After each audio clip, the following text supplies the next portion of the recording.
Check the description for the following discount codes.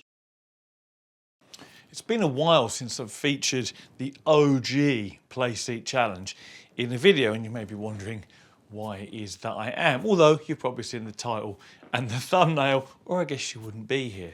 So what we've got today is what I'm going to describe as the ultimate Playseat Challenge bracing and accessory kit. It's called the Lock Mod, and from a guy called Kieran, kind of developed this out of a need for his own Playseat Challenge to be better than what it was from new. Now, why do people have a Playseat Challenge? Why not just, because the first question everyone's going to ask is, Carl, if you want a more rigid platform, if you want more adjustability, if you want proper shifter mounts and pedal tray mounts and adjustments, why not just buy a better rig than a Playseat Challenge, which is essentially a fold-away chair that's been adapted to take sim racing or flight sim equipment? And the answer to that question is people who buy a Playseat Challenge and keep a Playseat Challenge are people who have to. People who don't have the space for a static cockpit. People who need something that can fold away and be stored in a cupboard behind a sofa or in the corner of a room. And there's a lot of people out there with limited space, or perhaps with families, wives, girlfriends, partners, whatever, that don't want a full static cockpit sat in the middle of a room or the corner of a room.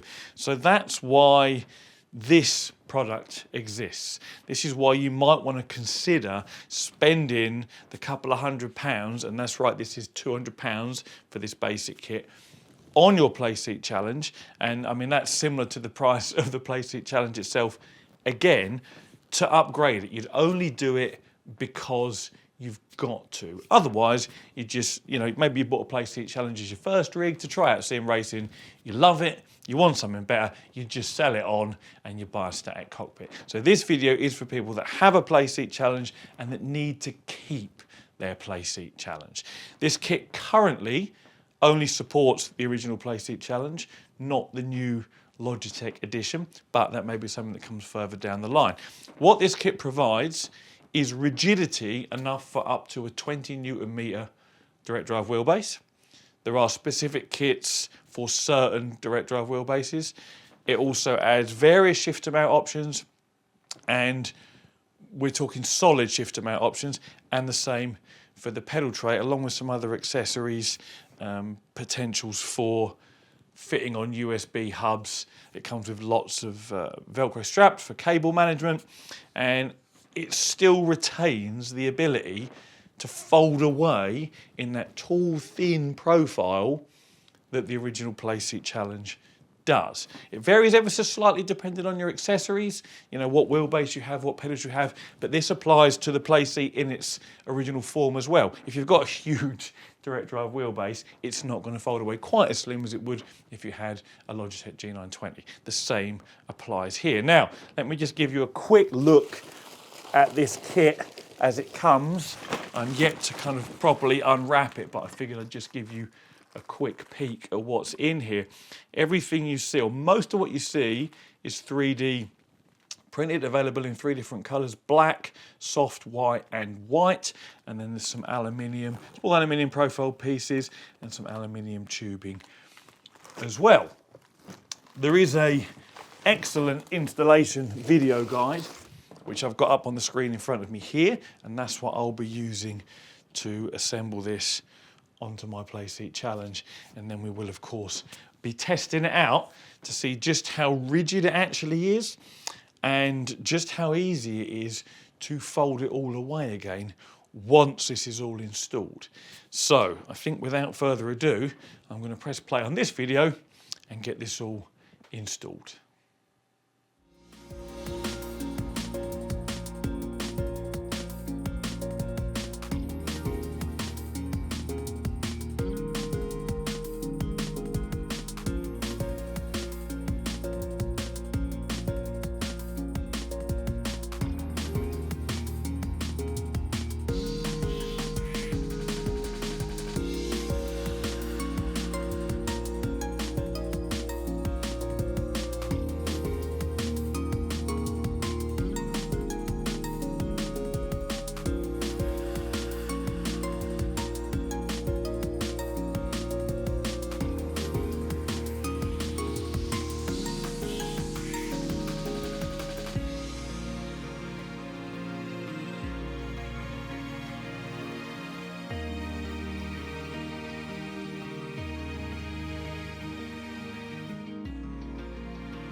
Having not actually bolted any sim racing equipment to this yet, I can already say I am blown away with this upgrade, with this modification, and for many reasons.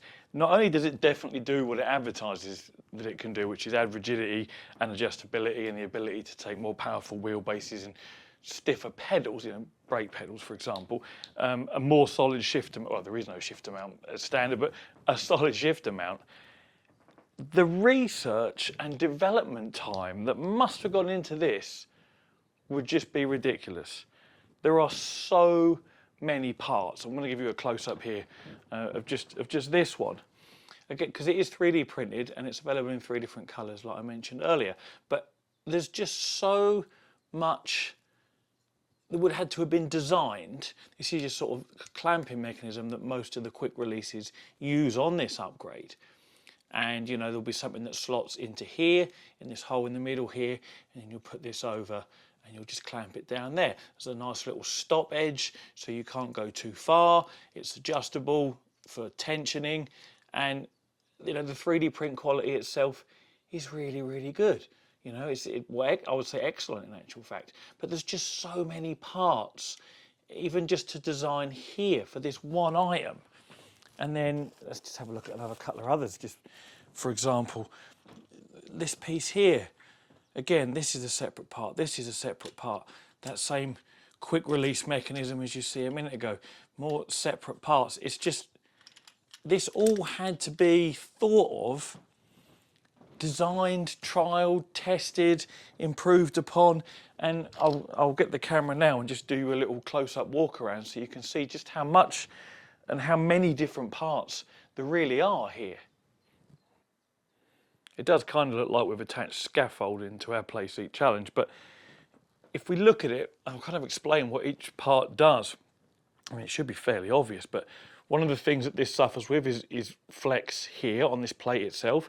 So we've now got a bar running across here with 2 arms that come down and latch into here. Again, we've got these quick release mechanisms because that allows this to lift up and swing out, or swing out that way, sorry, to get out like you would do anyway. This can be configured at the front here or at the back, or in actually a further down configuration. The video build guide for this is really good. It shows you all the options.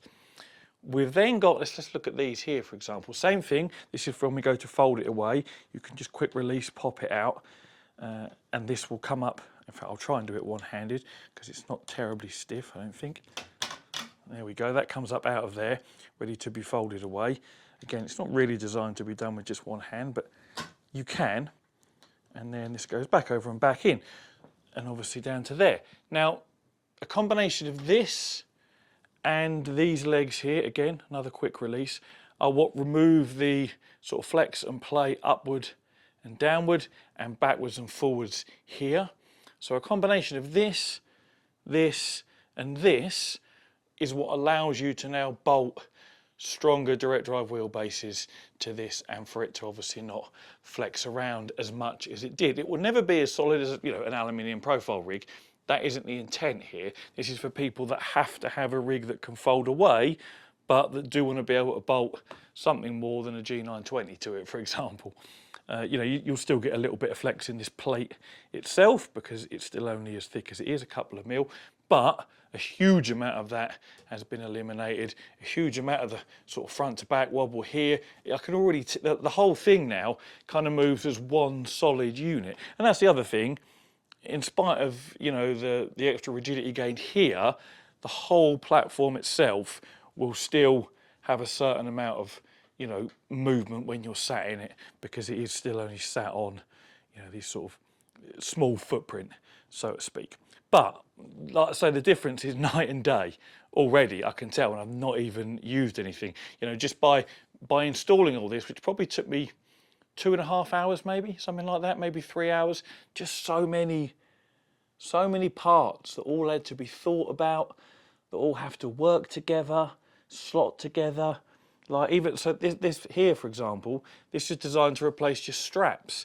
Again, this contributes to reducing flex in the overall sort of rigidity of the back section down into the foot there. Again, works alongside all the other structural improvements. So you can remove your straps which might make it easier to get in and out, depending whether you want to flip this out or not. It's going to be personal preference and depend what steering wheel setup you have as well.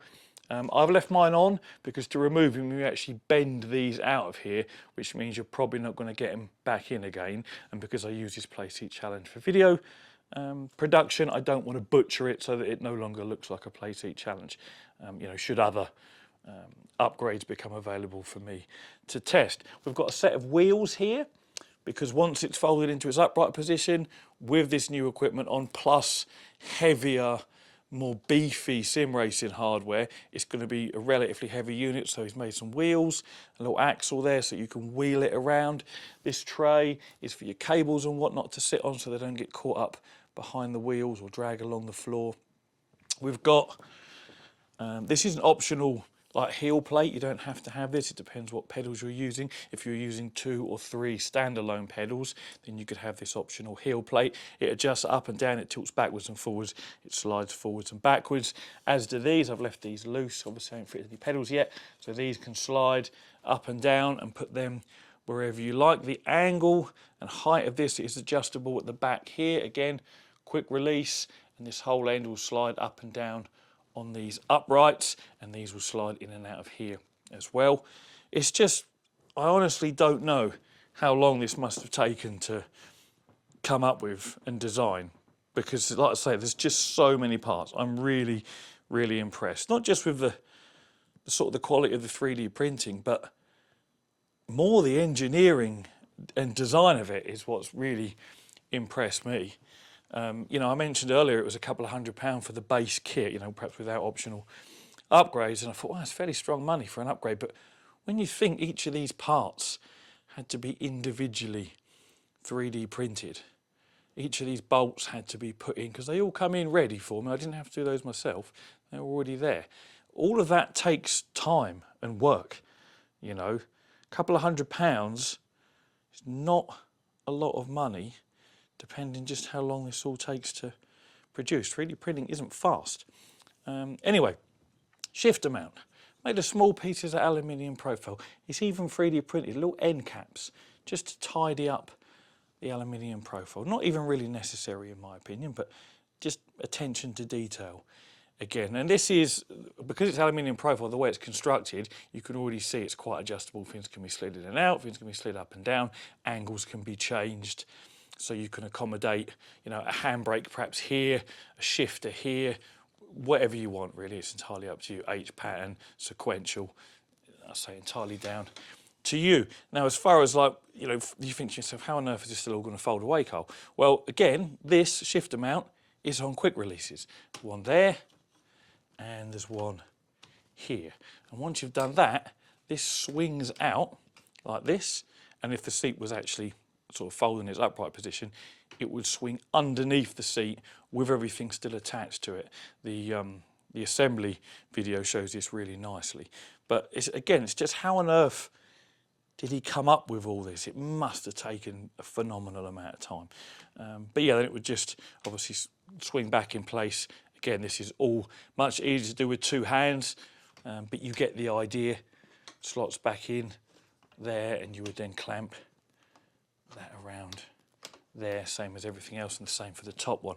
So yeah, like I say, I'm very, very impressed with the design, the engineering, the quality of the 3D printing, and already seeing just how rigid it is. And the fact you've got to remember, this still folds away like the Playseat Challenge always did. And that's the objective here. It's for people that have to have a Playseat Challenge because they need something that folds away, but that want to be able to fit something more than a Logitech G920, for example. So that's what I'm going to do now. I'm going to fit some equipment to it and give it a little test drive and see just how solid it is in use. I can already tell you it's going to be a big, big improvement over the standard Playseat Challenge rigidity, that's for sure. What's interesting about this is it doesn't feel like I'm sat in a Playseat Challenge because of how solid everything is. I mean, the wheel deck, instantly I noticed there's a lack of sort of forward and backward movement compared to what there was from standard. It's still not as solid, you know, as I mentioned before, as like an aluminium profile rig. It never will be. But compared to what it was, it is a night and day difference. But also what I really notice when braking is how much more solid the braking platform is now, the platform that the pedals are secured to. It just feels, again, like if I didn't know I was in a Playseat challenge, I would think I was perhaps in, you know, a entry to mid-level cockpit, maybe a GT Amiga Art or something like that, or maybe even a bit more solid still than what that is. I've got the force feedback turned up to the maximum on this little CSL-DD. So we're running the full 8 Newton meters. And I chose this wheelbase for 2 reasons. One, it was the easiest one for me to fit to this without some additional hardware, which is available. And 2, I've used this on the Playseat challenge. I did a video on it when it first came out to see whether it was, you know, whether it was possible or whether there was too much wobble and flex and what have you. So it was something I was familiar with, and I refreshed my memory before fitting this mod kit, and like, honestly, it's such a big difference. Like I say, I'm blown away with how many individual parts there are, how long it must have taken to come up with all the trialing and the testing and the designing of each of these little bits is something else. It must have been hours upon hours upon hours. The execution's good, the quality's good, and it works. My Playseat challenge has never felt so solid. I mean, yes, it's only running 8 Newton meters, but I'm not feeling any flex in use. I could probably, yeah, I can force it to move, of course I can, but that's not what you do when you're driving. And even, you know, 8 Newton meters, like I said when I reviewed this, is enough for most people. The sweet spot's probably 10 to 12, in my opinion, probably 12 if you really want something that feels a bit heavy on the steering when it needs to. And I don't think this would have any problems running a 10 to 12 Newton meter wheelbase, you know, or even perhaps a 16, because you don't run, you say you've got a 16 Newton meter wheelbase, you don't run it at 16 the entire time. It might peak at that very occasionally.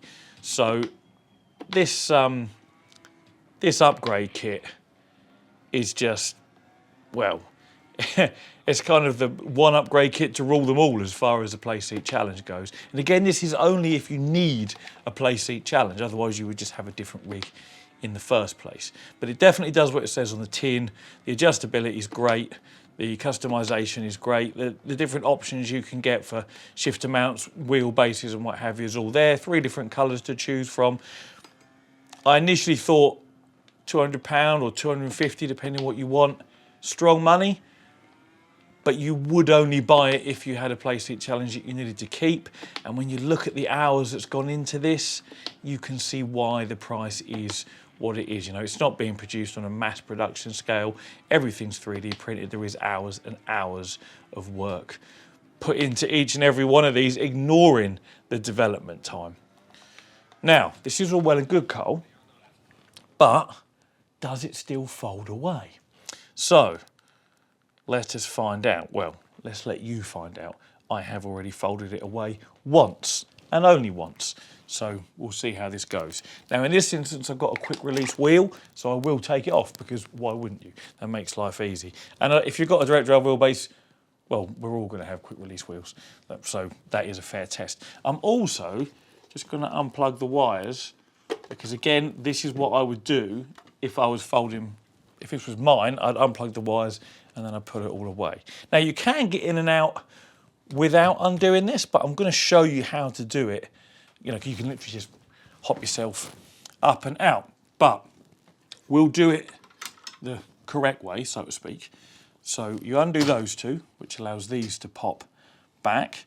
Now the only thing now that's stopping it from swinging over like normal when you undo your side one here is these front limbs here. So let's pop those undone, which is these two here, and they should then pop up and out. Now, that should, yeah, there we go. That swings open and you can get out as if it was a normal Playseat challenge. Now, for the rest of the video, I need to move the camera so you can see me obviously putting this all upright. So give us 2 ticks and then we'll fold it away completely. Right, all I've done is move the camera over there. This is still exactly as it was. I'm just going to pull it this way a little bit to get it more into shot because, yeah, it's a little bit out. But you can see it's me. I've just got out of it, just how I did a second ago. So we'll put this back down into its normal position for stowage, like that. Now, I think the next thing we do is the shifter mount. I showed you how that quick releases earlier. And it's probably a good idea just to try and tidy your little quick release is out the way a little bit if you can, to kind of like lock them back in. I say that these ones you actually can't because it's not going around the tubes of the Playseat Challenge. But that's now articulating freely there. It can't go underneath yet because this needs to be collapsed upwards, which means undoing this leg here, I believe, like that, and that kind of folds into the middle. And then we have the same on this side as part of the shifter mount. That one falls down a bit easier. Yeah, so in fact, you can tuck that under there now, like that. Obviously, I don't actually have a shifter and handbrake on there, but that's how you would do it if you did. Or you could wait until the seat is in its upright position, which I believe we can now do. I don't think there's anything else holding it. No, there isn't. And then what we do, this little piece at the bottom with the axle and wheels on, there is a recess that you slot it into there. And so now it's stood up in this upright position. Yeah, so now if you did have shifter and handbrake on here, you would maneuver it round and you would get it under here however best you wanted it to. There is a lot of clearance. So I think next thing, probably slide the pedal tray down, just like you would do normally when folding away your Playseat Challenge, like that. Oh, actually, before I do that, I need to move these 2 arms kind of out of the way. Right, now we'll slide it down because they stay on the outside when it's folded up. You might be able to get them to fit on the in, but they are designed to be on the out. So we then just fold it up so the arms can go, what, inside here like that, I suppose? Yep.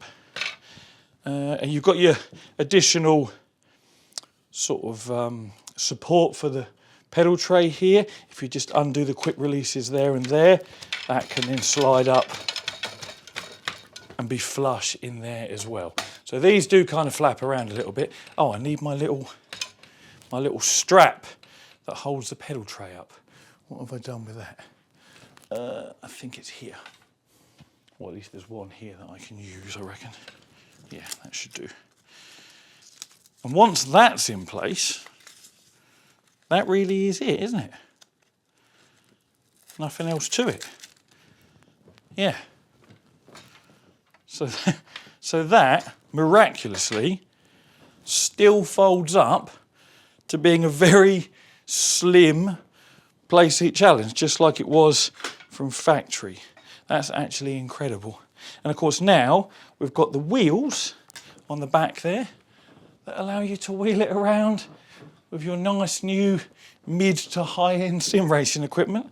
I feel like I'm hoovering up the room badly. This is in fact easier to move around than it was before I added this kit to it. So yeah, there we go. That is it. Honestly, I'm super impressed, as I've said in the video a few times now.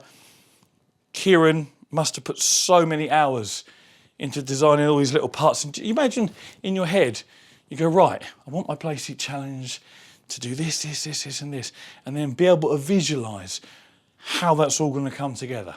I mean, I don't know what he does for a living, but he's done an extremely good job of this. We've now got a much more rigid Playseat Challenge with more adjustment, and it can take better accessories and hardware, but it still folds away into, you know, basically as slim as its original configuration ever was, which I just think is incredible. And it might have taken me, what, 2 minutes, maybe 3 minutes to pack away there, because I've only done it once before. Once you've done this a few times, you'll have it nailed. Just like with the Next Level Racing foldaway rigs, they're awkward as hell the first couple of times you do those, but once you get a little bit of a routine and you know what you're doing, they fold away fine. This is still easier than folding away a Next Level Racing rig, in my opinion. But yeah, that's just brilliant. Everything works as it should. There'll be a link in the description. I can't say there's a better, rigidity and accessory modification out there for the Playseat Challenge that I've used. And I think for everything you get, the price is good value. It isn't cheap because it's getting toward the price of a Playseat Challenge, but the value is there because of the amount of work and hours that go into actually producing each one of these kits. So, as always, thank you very much for watching and take it easy.